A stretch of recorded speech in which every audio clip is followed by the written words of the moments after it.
پیارے آقا صلی اللہ تعالیٰ علیہ وسلم کے پیارے دیوانوں، آج رمضان المبارک کا تیسرا دن ہے اور رمضان شریف کے تیسرے چاند کو خاتون جنت حضرت فاطمۃ الزہرا رضی اللہ تعالیٰ عنہا کا وصال پاک ہے، یعنی آج سیدہ فاطمہ کا عرس پاک ہے۔ تو آج ہمیں ان کی زندگی کے تعلق سے کچھ باتیں آپ حضرات کے سامنے پیش کرنی ہیں۔ امام اہل سنت الشاہ امام احمد رضا خان فاضل بریلوی علیہ رحمہ کیا خوب ارشاد فرماتے ہیں، کیا بات رضا اس چمنستان کرم کی، کیا بات رضا اس چمنستان کرم کی، زہرا ہے کلی جس میں حسین اور حسن پھول۔ پیارے آقا صلی اللہ تعالیٰ علیہ وسلم کے پیارے دیوانوں، سیدتنا فاطمۃ الزہرا رضی اللہ تعالیٰ عنہا یہ آقا کریم صلی اللہ تعالیٰ علیہ وسلم کی 4 بیٹیوں میں سب سے چھوٹی بیٹی ہیں، مگر سب سے زیادہ پیاری اور لاڈلی شہزادی ہے۔ آپ رضی اللہ تعالیٰ عنہا کا نام فاطمہ اور لقب زہرا اور بطول ہے، اور امام عبد الرحمن بن علی جوزی رحمۃ اللہ تعالیٰ علیہ فرماتے ہیں کہ سیدہ فاطمہ اعلان نبوت سے 5 سال قبل پیدا ہوئی، یعنی کہ جب آقا کریم صلی اللہ علیہ وسلم کی عمر شریف 35 سال تھی، اس وقت سیدہ فاطمۃ الزہرا رضی اللہ تعالی عنہا کی پیدائش ہوئی۔ حضرت فاطمۃ الزہرا رضی اللہ تعالی عنہا کے لقب بہت سارے ہیں، یعنی آپ کو بہت سارے ناموں سے یاد کیا جاتا ہے، بہت سارے القابات اور کنیت ہے آپ کی۔ حضرت سیدتنا فاطمۃ الزہرا رضی اللہ تعالی عنہا کے بے شمار القابات ہیں، جیسے کہ ام السادات، مخدومہ کائنات، دختر مصطفیٰ، بانوئے مرتضیٰ، سردار خواتین جہاں و جنا، حضرت سیدہ طیبہ طاہرہ فاطمہ زہرا اور بطول، زاکیہ راضیہ مرضیہ عابدہ زاہدہ محدثہ مبارکہ زکیہ، سیدۃ النساء، خیر النساء، خاتون جنت، معظمہ، ام الہاد، ام الحسنین وغیرہ عظیم کنیتیں اور کثیر القابات سے آپ کو دنیا بھر کے اندر یاد کیا جاتا ہے۔ پیارے آقا صلی اللہ تعالیٰ علیہ وسلم کے پیارے دیوانوں، آپ رضی اللہ تعالیٰ عنہا کی ایک خاص کنیت ام ابیہا بھی ہے، اور سیدہ فاطمہ کا جو نام ہے فاطمہ، اس کی وجہ تسمیہ کہ نام کیوں رکھا گیا، اس کے تعلق سے بھی آپ سماعت کریں کہ خاتون جنت کے بابا جان تاجدار کائنات صلی اللہ علیہ وسلم کا فرمان عالی شان ہے، انما سمیت فاطمۃ لأن اللہ فطمها ومحبیها عن النار، یعنی آقا کریم صلی اللہ علیہ وسلم نے فرمایا کہ میری بیٹی فاطمہ اس لیے اس کا نام فاطمہ رکھا گیا کیونکہ اللہ تعالیٰ نے اس کو اور اس کے محبین کو، یعنی جو بھی ان سے محبت کرنے والے ہیں، ان کو دوزخ سے آزاد کر دیا ہے۔ تو فاطمہ اس لیے آپ کو نام رکھا گیا۔ حضرت سیدنا عبداللہ بن مسعود فرماتے ہیں کہ تاجدار کائنات صلی اللہ علیہ وسلم نے فرمایا، ان فاطمۃ احسنت فرجہا فحرم اللہ ذریتہا علی النار، بے شک فاطمہ نے پاک دامنی اختیار کی اور اللہ تعالیٰ نے اس کی اولاد کو دوزخ پر حرام فرما دیا ہے۔ حضرت سیدنا انس بن مالک فرماتے ہیں کہ میں نے اپنی امی جان سے حضرت فاطمۃ الزہرا کے متعلق پوچھا تو میری امی جان نے فرمایا کہ بیٹا کانت کالقمر لیلۃ البدر، یعنی سیدہ فاطمہ 14ویں رات کے چاند کی طرح حسین اور جمیل تھی، یعنی 14ویں کا چاند جس طرح خوبصورت ہوتا ہے اور حسین اور جمیل ہوتا ہے اور اپنی پوری آب و تاب کے ساتھ آسمان پر چمکتا ہے، سیدہ فاطمہ کا چہرہ بھی اسی طرح چمکا کرتا تھا۔ پیارے آقا صلی اللہ تعالیٰ علیہ وسلم کے پیارے دیوانوں، خاتم المرسلین رحمۃ للعالمین تاجدار کائنات صلی اللہ علیہ وسلم نے حضرت سیدتنا فاطمۃ الزہرا رضی اللہ تعالی عنہا سے فرمایا، تمہارے غضب سے غضب الہی ہوتا ہے اور تمہاری رضا سے رضا الہی ہے۔ یعنی فاطمہ جب تو ناراض ہوتی ہے تو خدا بھی ناراض ہوتا ہے، اور جب تو راضی ہوتی ہے تو خدا بھی راضی ہوتا ہے۔ جو لوگ سیدہ فاطمہ کو ناراض کرتے ہیں یقیناً ان لوگوں سے اللہ ناراض ہوتا ہے، اور جو لوگ سیدہ فاطمہ کو خوش کرتے ہیں یقیناً اللہ ان لوگوں سے بھی خوش ہوتا ہے۔ پیارے آقا صلی اللہ تعالی علیہ وسلم کے پیارے دیوانوں، آقا کریم صلی اللہ علیہ وسلم نے سیدہ فاطمہ کے فضائل اور مناقب کو بیان کرنے میں کتنی عظیم بات ارشاد فرمائی ہے۔ آقا کریم صلی اللہ علیہ وسلم نے فرمایا، فاطمہ میرے جسم کا ٹکڑا ہے، اسے ناگوار وہ مجھے ناگوار، جو اسے پسندیدہ وہ مجھے پسند۔ روز قیامت سوائے میرے نسب، میرے سبب، میرے ازدواجی رشتوں کے تمام نسب منقطع ہیں، یعنی ختم ہو جائیں گے۔ مصطفیٰ کریم کے دیوانوں، تو یہاں سے یہ پتہ چلا کہ آقا کریم صلی اللہ تعالی علیہ وسلم کو اگر خوش کرنا ہے تو سیدہ فاطمہ کو خوش کرنا پڑے گا۔ سیدہ فاطمہ اگر خوش ہو جاتی ہیں تو اللہ کے رسول صلی اللہ علیہ وسلم بھی خوش ہو جاتے ہیں۔ پیارے آقا صلی اللہ تعالی علیہ وسلم کے پیارے دیوانوں، نبی پاک نے ارشاد فرمایا، فاطمہ تمام جہانوں کی عورتوں اور سب جنتی عورتوں کی سردار ہے۔ کائنات میں جتنی بھی خواتین ہیں تمام خواتین کی سردار سیدہ فاطمہ، اور جنت میں جتنی بھی عورتیں داخل ہوں گی جو مومنہ ہیں ان تمام عورتوں کی سردار سیدہ فاطمہ ہے۔ حضور صلی اللہ علیہ وسلم نے آگے یہ بھی ارشاد فرمایا، فاطمۃ بدعۃ منی فمن اغضبها اغضبنی، یعنی فاطمہ میرا ٹکڑا ہے، میرے جسم کا حصہ ہے، جس نے اسے ناراض کیا اس نے مجھے ناراض کیا ہے۔ اور ایک روایت میں ہے، یریبونی ما ارابہا ویوزینی ما آذاہا، یعنی اس کی پریشانی میری پریشانی اور اس کی تکلیف میری تکلیف۔ پیارے آقا صلی اللہ علیہ وسلم کے پیارے دیوانوں، سیدہ فاطمہ رضی اللہ تعالی عنہا سے آقا کریم صلی اللہ تعالی علیہ وسلم بے پناہ محبت فرماتے تھے، اور آپ کے تھوڑی سی تکلیف اور پریشانی پر حضور کو بڑی تکلیف ہوتی تھی اور بڑا رنج ہوتا تھا۔ پیارے آقا صلی اللہ تعالی علیہ وسلم کے پیارے دیوانوں، اور اب جو میں آپ کے سامنے ایک بات بیان کرنے جا رہا ہوں اسے خوب غور سے سنیں کہ سیدہ فاطمہ چال چلن، گفتگو کے انداز میں اور چہرے کے اندر کیسی مشابہت حضور سے رکھتی تھی۔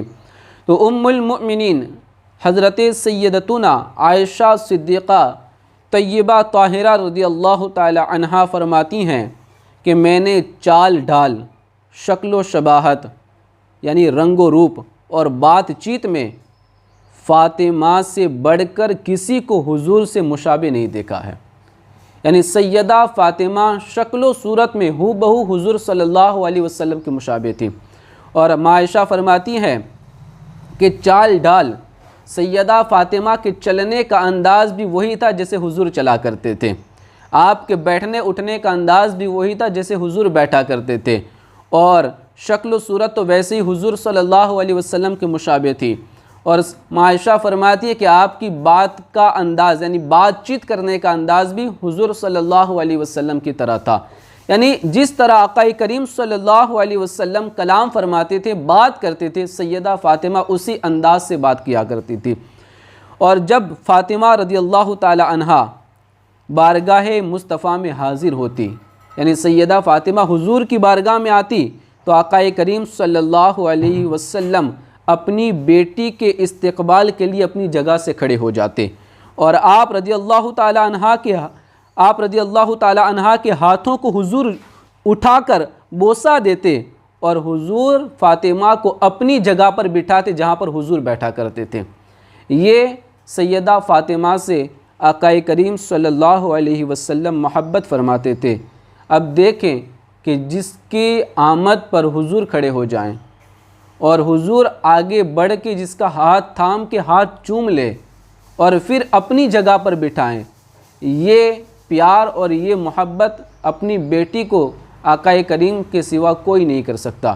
یہ نبی پاک صلی اللہ علیہ وسلم کا پیار ہے جو سیدہ فاطمہ سے حضور نے یہ پیار فرمایا ہے۔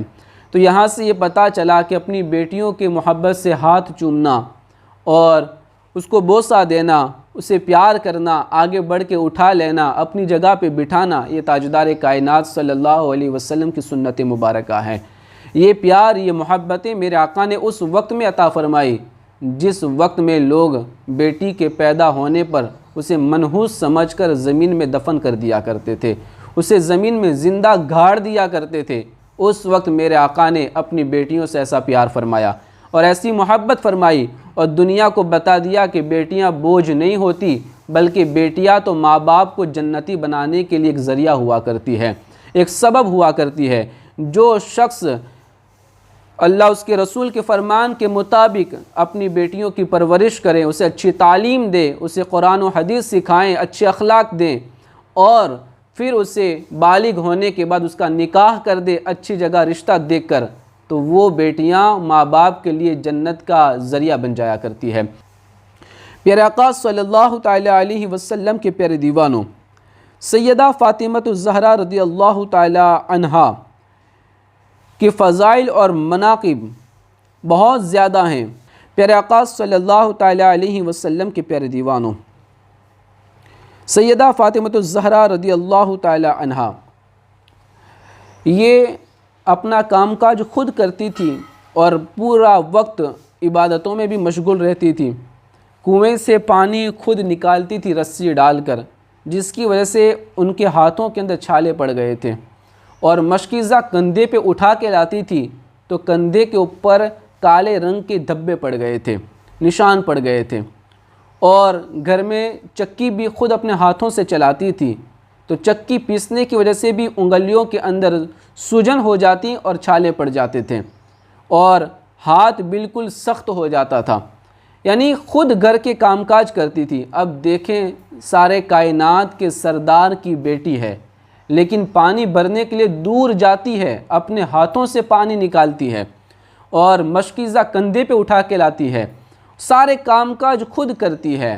ایک مرتبہ آقا کریم کی بارگاہ کے اندر بہت سارے جب فتح ہوا، ایک جنگ میں فتح ملی تو مال غنیمت آیا جس میں بہت سارے خدام بھی تھے، تو اس وقت کسی نے کہا کہ جاؤ اپنے بابا جان سے آپ ایک خادم مانگ لو، تو وہ نوکر آئے گا تو تمہارے کام کاج میں تھوڑی آسانی ہو جائے گی اور مشقتیں کم ہو جائے گی۔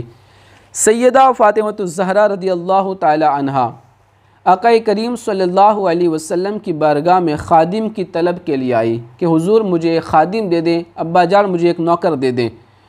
تو اس وقت آقا کریم صلی اللہ تعالی علیہ وسلم نے فرمایا کہ بیٹا، یہ خادم ان لوگوں کے لیے ہے، یہ نوکر ان لوگوں کے لیے ہے جن کے پاس کچھ بھی نہیں ہے، تمہارے لیے نہیں ہے۔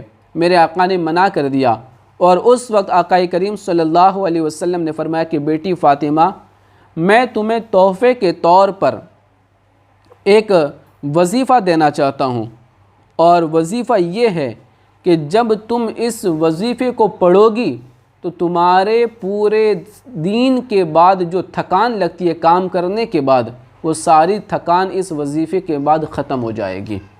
اس لیے تمہیں خادم تو نہیں دے رہا، لیکن کام کاج کرنے کے بعد جو تھکان ہوگی اس تھکان کو دور کرنے کے لیے ایک وظیفہ دے رہا ہوں۔ اس وقت آقا کریم صلی اللہ علیہ وسلم نے فرمایا کہ بیٹی، خادم سے بہتر یہی وظیفہ ہے۔ جب آقا کریم کی بارگاہ میں عرض کیا گیا کہ حضور وہ ہے کیا، تو آقا کریم صلی اللہ علیہ وسلم نے فرمایا جب بستر پر جاؤ، یعنی رات کو سونے کے لیے بستر پر جاؤ تو 33 مرتبہ 33 مرتبہ سبحان اللہ، 33 مرتبہ الحمدللہ اور 34 مرتبہ اللہ اکبر پڑھ لیا کرو، اس سے تمہارے بدن کی ساری تھکان دور ہو جائے گی۔ پیارے آقا صلی اللہ تعالی علیہ وسلم کے پیارے دیوانوں، یہاں سے ہمیں یہ بات بھی پتہ چلی کہ آج ہم اپنی بیٹیوں کو تمام تر سہولتیں دینے کے لیے کیا سے کیا نہیں کرتے، لیکن یہ میرے نبی کی بیٹی ہے کہ سہولت مانگنے کے لیے گئی حضور کی بارگاہ میں تو حضور نے آپ کو وظیفہ عطا فرما دیا اور خادم نہیں دیا، نوکر نہیں دیا۔ تو نبی کی بیٹی تنہا کام کرتی تھی، خود کام کرتی تھی، اور سارا کام خود کر کے عبادتیں بھی خوب کرتی تھی۔ عبادتوں کا عالم یہ تھا کہ سیدہ فاطمہ جب رات کو بستر پہ سونے نہیں جاتی، بلکہ رات کے کام کاج سے فارغ ہونے کے بعد نوافل پڑھنے کے لیے مصلی بچھا دیتی، اور اس طرح نوافل کی کثرت کرتی، بلکہ کبھی کبھی تو ایک ہی سجدے کے اندر فجر طلوع ہو جایا کرتی تھی، صبح صادق کا وقت ہو جایا کرتا تھا، ایسی عبادت کرتی۔ پورا دن پانی خود بھر کے لاتی، چکی پیستی، بچوں کی پرورش کرتی، اتنی تھکان کے باوجود بھی کوئی بھی رات چین سے سوتی نہیں تھی، بلکہ پوری رات اللہ کی عبادت میں گزارا کرتی تھی۔ پیارے آقا صلی اللہ تعالیٰ علیہ وسلم کے پیارے دیوانوں، تو اس سے ہماری بیٹیوں کو بھی یہ تھوڑا پیغام لینا چاہیے اور درس لینا چاہیے کہ آج سہولتوں پہ سہولتیں تلاش کر رہی ہے۔ کھانا پکانے کے لیے بھی سہولتیں ہیں، گھر میں رہنے کے لیے اور تمام چیزیں استعمال کرنے کے لیے بڑی سہولتیں ہیں، لیکن پھر بھی شام کے وقت وہ یہ کہتی ہے کہ ہمارے اندر طاقت نہیں کہ نماز پڑھ سکے، عبادت کر سکے، اس لیے وہ بہانہ بنا کر کے تھکاوٹ کا وہ عبادتیں ترک کر دیتی ہیں۔ خدا کے واسطے اپنے نبی کی پیاری بیٹی سیدہ فاطمہ کی زندگی کو پڑھو، تمہیں پتہ چلے گا کہ وہ ہاتھوں میں چھالے پڑ جاتے تھے، کندھوں پہ گٹے پڑ جاتے تھے، اور بالکل گرمی کی شدت ہوتی، ایسے عالم میں بھی دن کو روزہ رکھ کے پوری رات عبادتیں کرتی نظر آتی تھی۔ پیارے آقا صلی اللہ تعالیٰ علیہ وسلم کے پیارے دیوانوں، حضرت حسن مجتبیٰ یعنی مولا حسن رضی اللہ تعالیٰ عنہ فرماتے ہیں کہ میں نے اپنی امی جان سیدہ فاطمہ کو دیکھا کہ وہ رات کو گھر کے اندر ایک کونے میں جہاں وہ عبادت کیا کرتی تھی، وہ نماز پڑھتی رہتی یہاں تک کہ نماز فجر کا وقت ہو جاتا۔ میں نے امی جان کو یہ کہا کہ امی جان، مسلمان مرد اور عورتوں کے لیے بہت زیادہ دعائیں کرتی رہتی ہو، آپ اپنے لیے دعا کیوں نہیں کرتی؟ یعنی مولا حسن نے اپنی امی سے کہا کہ سیدہ فاطمہ امی جان، آپ سب کے لیے دعا کرتی ہے، مسلمانوں مرد اور مسلمان عورتوں کے لیے دعا کرتی ہے، آپ اپنے لیے دعا کیوں نہیں کرتی؟ تو اس وقت سیدہ فاطمہ نے فرمایا، بیٹا وجہ یہ ہے کہ پہلے پڑوس کا حق ہے، پھر گھر والوں کا حق ہے، یعنی پہلے دعا دوسروں کے لیے کی جائے، پھر گھر والوں کے لیے کی جاتی ہے۔ آج ہمارا معمول یہ ہے کہ ہم دعا پہلے اپنے لیے کرتے ہیں، اپنے گھر والوں کے لیے کرتے ہیں۔ سیدہ فاطمہ دعائیں دوسروں کے لیے کیا کرتی تھی، اور یہی عمل بھی ہونا چاہیے۔ جب بندہ دوسروں کے لیے دعا کرتا ہے تو اللہ تعالیٰ خود بخود اسے عطا فرما دیتا ہے۔ اس لیے دوسروں کی بھلائی کی دعا مانگو، دوسروں کی ترقی کی دعا مانگو، دوسروں کو بیماری سے شفا ملنے کی دعا مانگو، دوسروں کی مصیبتیں دور ہونے کی دعا مانگو، دوسروں کو جہنم سے بچانے کی دعا کرو۔ جب ہم دوسرے مسلمانوں کے لیے ایسی دعا کریں گے تو یقیناً اللہ تبارک و تعالی ہمیں بھی یہ ساری برکتیں عطا فرمائے گا۔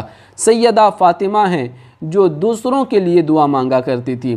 آج بڑی افسوس کی بات ہے کہ آج ہماری ماں بہنوں کو سیدہ فاطمہ ہو یا سیدہ زینب ہو، سیدہ ام کلثوم ہو یا سیدہ رقیہ ہو، کسی بھی نبی کی پیاری بیٹی کے تعلق سے کچھ بھی معلومات نہیں ہیں۔ شاید تو بہت سارے ماں بہنوں کو تو ان کا نام بھی پتہ نہیں ہوگا۔ جب نام نہیں پتہ تو ان کی زندگی کے حالات کیسے پتہ ہوں گے، ان کی زندگی کی شب و روز کیسے پتہ ہوں گے؟ دیکھیں، ہم نے سب کو پڑھا، سب کو سنا، سب کی زندگی کا مطالعہ کیا۔ آج بہت ساری فلمی اداکارہ ہیں جن کی پوری بایوگرافی ہماری ہر ماں بہن کو پتہ ہوتی ہے، وہ کس سیریل میں کام کرتی ہے، کس فلم میں کام کرتی ہے، وہ کہاں پیدا ہوئی، وہ کیا کرتی ہے، کہاں رہتی ہے، وہ کیا کماتی ہے، کیا پہنتی ہے، وہ سب کچھ ہمیں پتہ ہوتا ہے۔ لیکن ہمیں نہیں پتہ تو ہمارے نبی کی بیٹیوں کی زندگی ہمیں نہیں پتہ۔ آج دنیا میں پریشانی اور مصیبتوں کی وجہ بھی یہی ہے کہ جو اپنے نبی یعنی جس نبی کا کلمہ پڑھ رہے ہیں اس نبی کی بیٹیوں کی زندگی ہی معلوم نہ ہو تو پھر ان مسلمان خواتین کا عالم کیا ہوگا۔ یہی تو وجہ ہے کہ آج ہم گھر میں فیشن کے پیچھے بھاگے جا رہے ہیں، سہولتوں کے پیچھے بھاگے جا رہے ہیں، سارے کام کاج نوکروں سے کروانے کی کوشش کر رہے ہیں۔ کیوں؟ کیونکہ ہم نے فلمی اداکارہ کی زندگی کا مطالعہ کیا، ہم نے سیدہ فاطمہ کی زندگی کا مطالعہ نہیں کیا۔ اگر ہم سیدہ فاطمہ کی زندگی کو پڑھ لیتے تو پھر ہمیں کسی بھی طرح کوئی فیشن کا شوق نہ ہوتا، ہم تو ویسے ہی دو چادروں میں اپنے جسم کو چھپا کر فخر کرتے ہوئے نظر آتے اور گھر کا کام کاج کر کے سجدے میں جا کے رب کا شکر ادا کرتے ہوئے نظر آتے۔ لیکن آج کام کم کرتے ہیں، شکایتیں زیادہ کرتے ہیں کہ پریشانیاں بہت ہیں، اتنی آسانیاں پھر بھی شکایتیں ہیں۔ سیدہ فاطمہ کے پاس کوئی بھی آسانی نہیں تھی لیکن شکایت کبھی نہیں کی، ہمیشہ صبر کیا، اسی لیے میرے آقا نے آپ کو صابرہ کا لقب عطا فرمایا ہے، صبر کرنے والی، یہ میرے آقا نے آپ کے لیے لقب عطا فرمایا ہے۔ پیارے آقا صلی اللہ تعالیٰ علیہ وسلم کے پیارے دیوانوں، مولا علی فرماتے ہیں سیدہ فاطمہ کے تعلق سے کہ غریبی کے عالم میں جب کپڑے بھی زیادہ پہننے کو نصیب نہیں ہوتے تھے، جب دو چادروں پر زندگی بسر ہوتی تھی، سیدہ فاطمہ کتنی پردے کی پابند ہوا کرتی تھی۔ مولا علی فرماتے ہیں سیدہ فاطمہ الزہرا رضی اللہ تعالی عنہا موت کے وقت وصیت فرماتی تھی کہ جب میں دنیا سے رخصت ہو جاؤں تو میرا جنازہ دین میں نہیں رات کے اندھیرے میں نکالا جائے، تاکہ کوئی بھی غیر مرد مجھے تو کیا میرے جنازے کو بھی نہ دیکھ سکے۔ پیارے آقا صلی اللہ تعالیٰ علیہ وسلم کے پیارے دیوانوں، آپ اندازہ لگائے جس کے پردے کا یہ عالم کہ وہ جنازہ بھی غیر مرد کو دکھانا پسند نہیں کرتی، ان کی پردے کا عالم کیا ہوگا۔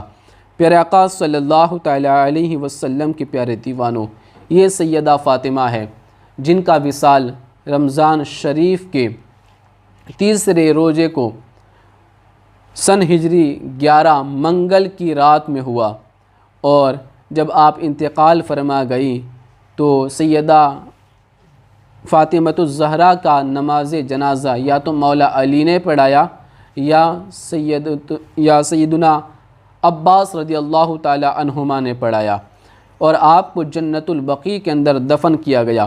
پیارے آقا صلی اللہ تعالی علیہ وسلم کے پیارے دیوانوں، سیدہ فاطمہ کی زندگی سے ہمیں بہت کچھ سیکھنا ہے، اور وہ سیکھنا یہ ہے کہ زندگی میں کتنی بھی مشکلات کیوں نہ آئے لیکن ہمیں رب کی عبادت کبھی ترک نہیں کرنی اور صبر کا دامن ہاتھ سے نہیں چھوڑنا، مشکل وقت میں بھی ہمیں اپنے رب کی رضا پہ راضی رہنا ہے۔ مولا علی فرماتے ہیں کہ سیدہ فاطمہ کھانا پکانے کی حالت میں بھی قرآن کی تلاوت کرتی تھی، جب سبزی کاٹتی یا کھانا پکاتی، اور وہ کھانا ہماری طرح گیس پہ تھوڑی پکتا تھا، وہ تو لکڑیاں جلا کر دھوئیں کے اندر آنکھوں سے آنسو بھی نکل جاتے تھے اور بڑی مشقت سے آگ جلتی تھی۔ آپ خود اپنی پچھلی زندگی کو یاد کریں تو پتہ چلے گا کہ چولہا کیسے جلایا جاتا تھا۔ سیدہ فاطمہ چولہے پہ کھانا پکاتی اور کھانا پکاتے پکاتے رب کے قرآن کی تلاوت کیا کرتی تھی، اور جب نماز کا وقت ہو جاتا تو نماز کے لیے تشریف لاتی، اور راستے میں جب آقا کریم صلی اللہ علیہ وسلم نماز کے لیے آتے تو راستے کے اندر سیدہ فاطمہ کے مکان پر سے گزرتے اور گھر سے چکی کی چلنے کی آواز آتی تو آقا کریم صلی اللہ علیہ وسلم نہایت ہی درد اور محبت کے ساتھ بارگاہ خداوندی میں یوں عرض کرتے اور دعا کرتے، یا ارحم الراحمین، فاطمہ کو ریاضت اور قناعت کی جزائے خیر عطا فرما اور اسے حالت فقر میں ثابت قدمی عطا فرما کہ وہ ایسی مصیبت میں ثابت قدم رہے۔ مصطفیٰ کریم کے دیوانوں، حضور کی دعا سن کے آپ کو کچھ سمجھ میں آیا؟ کیا سمجھے آپ؟ آقا کریم سیدہ فاطمہ کے گھر سے گزرتے، یعنی اپنی بیٹی کے گھر سے گزرتے تو اس وقت گھر کے اندر سے چکی چلنے کی آواز آتی تو حضور رو دیتے، تکلیف ہوتی حضور کو کہ میری بیٹی کتنی مصیبت سے اپنی زندگی گزار رہی ہے اور شب و روز گزار رہی ہے، لیکن میرے آقا نے رب سے یہ دعا نہیں کی کہ مولا میری بیٹی کو آسانی عطا فرما، میری بیٹی کو نعمتیں عطا فرما، میری بیٹی کی مصیبتیں دور فرما۔ نہیں، حضور کی دعا سنیں، آقا نے کیا فرمایا؟ یا ارحم الراحمین، مولا میری بیٹی کو ریاضت اور قناعت کی جزائے خیر عطا فرما، یعنی یہ جو قناعت کرتی، جو ملا اس پہ صبر کر رہی ہے، اور یہ جو ریاضت کر رہی ہے اس پر تو اسے بہترین بدلہ عطا فرما، اور اسے حالت فقر میں ثابت قدمی عطا فرما، یعنی غریبی کی حالت میں، فقیری کی حالت میں اسے ثابت قدمی عطا فرما کہ وہ اسی کے اندر خوش رہیں، ایسی اسے توفیق عطا فرما۔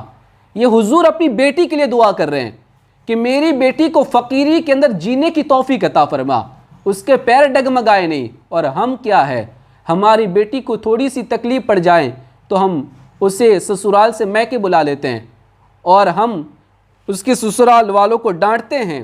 میری بیٹی کو کوئی تکلیف نہیں ہونی چاہیے، کوئی پریشانی نہیں ہونی چاہیے۔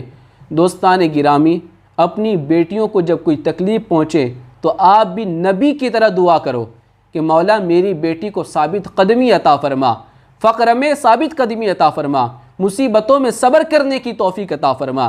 جب ہم اپنی بیٹیوں کے لیے دعا کریں گے تب جا کے ہماری بیٹیاں اپنے اس کے سسرال کے اندر سکھ اور چین سے زندگی گزارے گی۔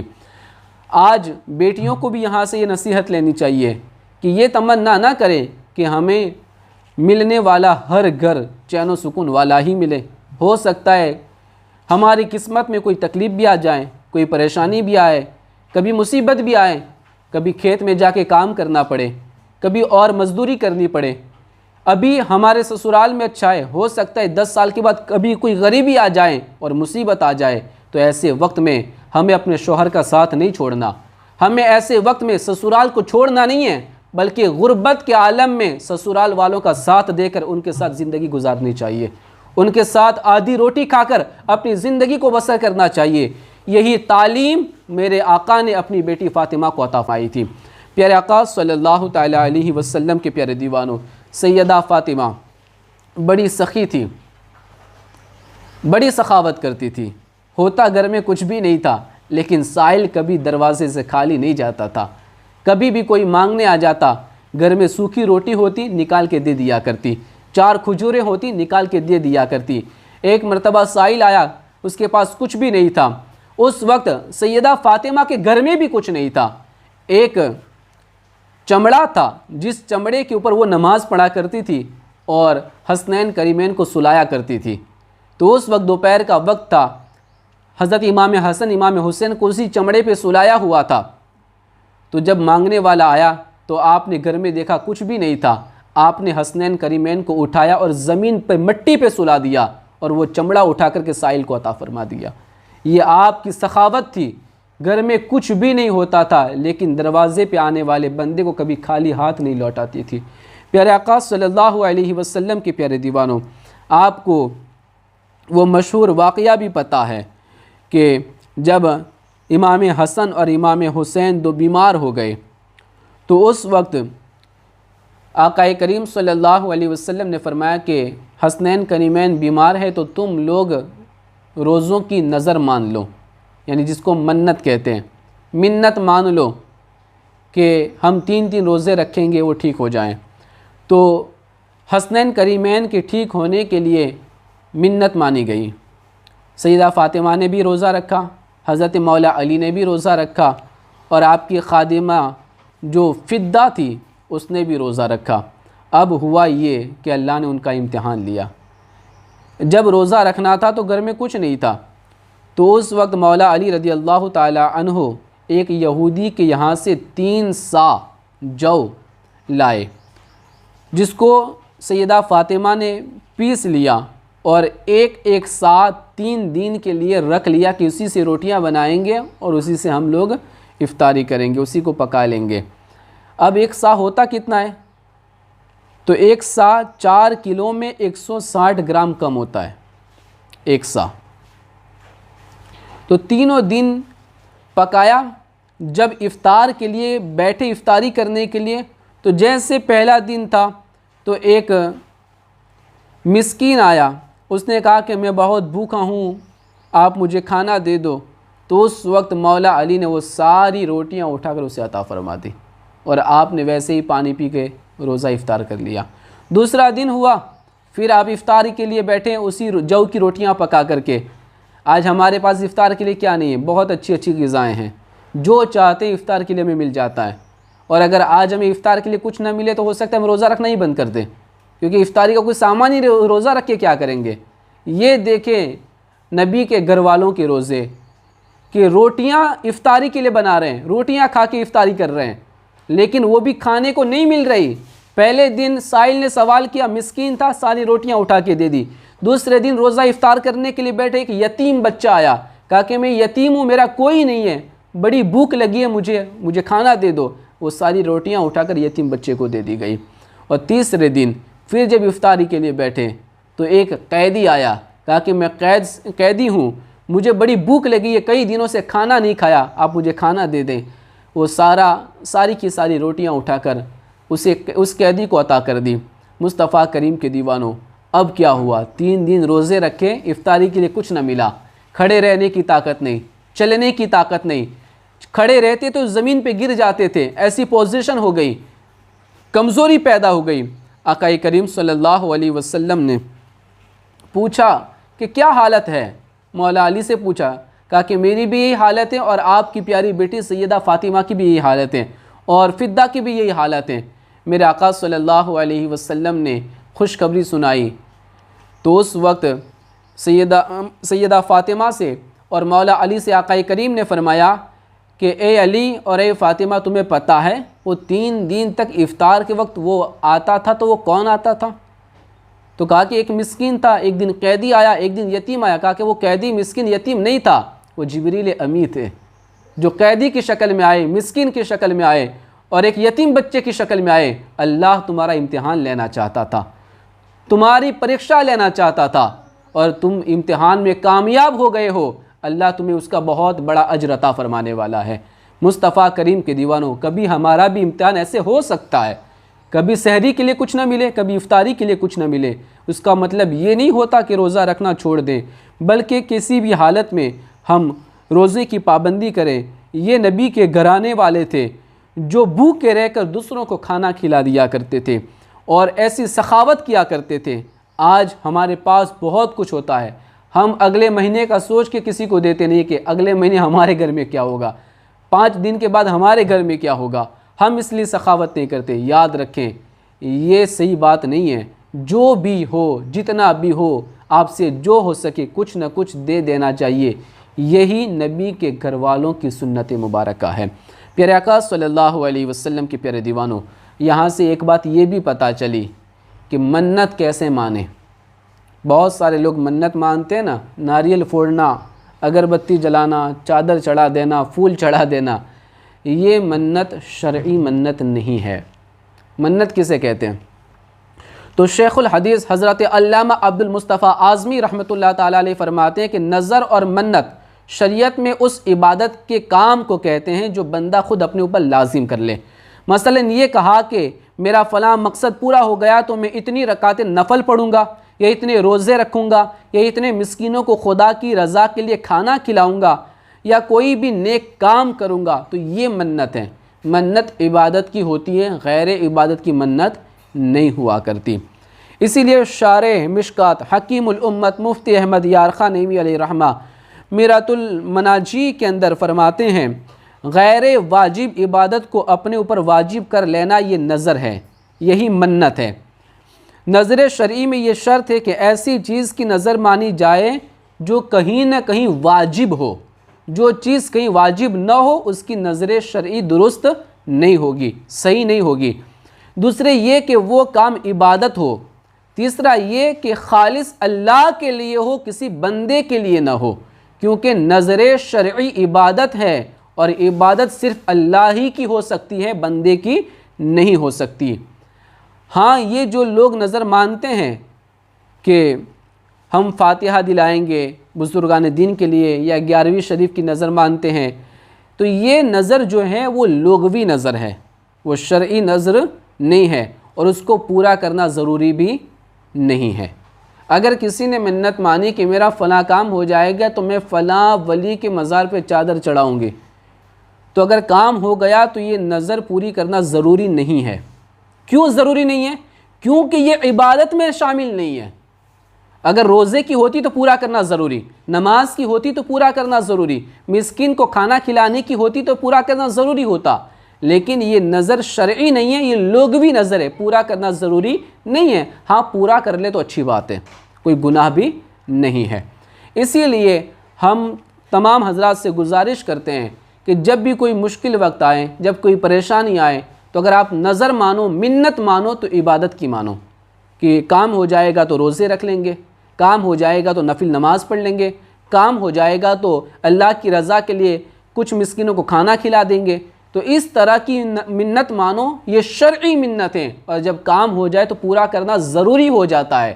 یہ جو منتیں مانتے ہیں، اگر بتیاں جلانے کی، ناریل پھوڑنے کی، یہ کوئی منت نہیں ہے، اسے منت نہیں کہا جاتا۔ اس لیے ہمیں اس سے بچنا چاہیے اور ہمیں شرعی طور پہ نظر ماننی چاہیے، کیونکہ یہ نظر ماننے کا طریقہ ہمیں سیدہ فاطمہ کے گھر سے ملا ہے۔ جب امام حسن امام حسین بیمار ہو گئے تو نظر روزوں کی مانی گئی اور 3 روزے رکھے گئے۔ اگر وہ چاہتے تو وہ بھی کوئی اور منت مان لیتے، لیکن نہیں، ہمیں نبی کے گھر والوں سے یہی پیغام ملا ہے کہ جب مشکل وقت آئے تو منت مانی جائے تو عبادت کی مانی جائے، اور جب کوئی بیمار ہو جائے بچہ اور بار بار بیمار ہوتا ہو تو ایسے وقت میں ہمیں روزے کی یا نماز کی منت مان لینی چاہیے، کیونکہ یہ بھی حضور ہی نے تعلیم ارشاد فرمائی ہے۔ کیونکہ میرے نبی نے ہی فرمایا تھا کہ اے علی، اے فاطمہ، حسنین کریمین بیمار ہو رہے ہیں تو آپ 3 دن کے روزوں کی منت مان لو۔ پیارے آقا صلی اللہ تعالیٰ علیہ وسلم کے پیارے دیوانوں، یہ ہے سیدہ فاطمہ الزہرا کی زندگی۔ آج ان کا عرس پاک ہے، آج ان کا یوم وصال ہے 3 رمضان المبارک کو۔ آپ اس بیان کو سن کر آگے شیئر بھی کریں، اور بیان کو سننے کے بعد کمنٹ باکس میں جا کے کمنٹس بھی ضرور کریں۔ السلام علیکم ورحمۃ اللہ وبرکاتہ۔